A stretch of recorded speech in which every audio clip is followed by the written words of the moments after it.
South Africa's big step forward. Finance Minister to announce basic income grant extension. South Africa's pathway to a social safety net may soon take a significant leap. Finance Minister Godongwana is poised to announce an indefinite extension of the Social Relief of Distress Grant in the imminent medium-term budget policy statement, MTBPS, marking a pivotal moment that may pave the way towards the establishment of a basic income grant, big in the country.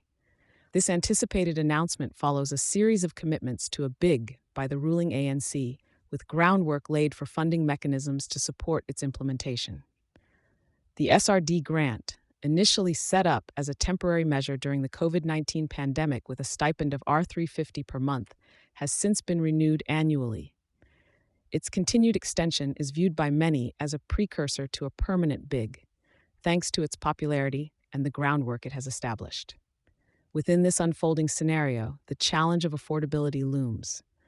The National Treasury, mindful of South Africa's persistent budget deficits and economic recovery efforts, has indicated that any extension or replacement of the SRD grant would necessitate fresh revenue sources or the reallocation of existing funds. Policymakers are thereby tasked with balancing support for the vulnerable with fiscal sustainability. Both major political parties, the ANC and DA, have thrown their weight behind the concept of a big, albeit with nuanced differences in approach. The ANC intends to harness the existing SRD framework to evolve into a big, whereas the DA remains measured, endorsing a gradual increase of the SRD with an open stance towards assessing the feasibility of a big.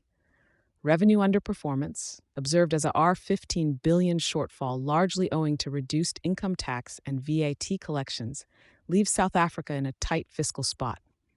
Albert Botha of Ashburton Investments explains that borrowing to bridge the fiscal gap is a possibility, with the MTBPS expected to address these challenges head-on. Despite concerns, the government envisions a fiscal recovery. Forecasts suggest a narrowing of the deficit and anticipation of primary budget surpluses in the medium term. Nonetheless, South Africa's debt-to-GDP ratio has soared since 2020, with a stabilization of the debt trajectory yet to materialize. The forthcoming MTBPS is more than a financial ledger. It's a reflective document of South Africa to prioritize its people. As the nation waits for Minister Godongwana's speech, the basic income grant stands at the cusp of reality, with the power to redefine social security in South Africa. Thank you for choosing Satori News.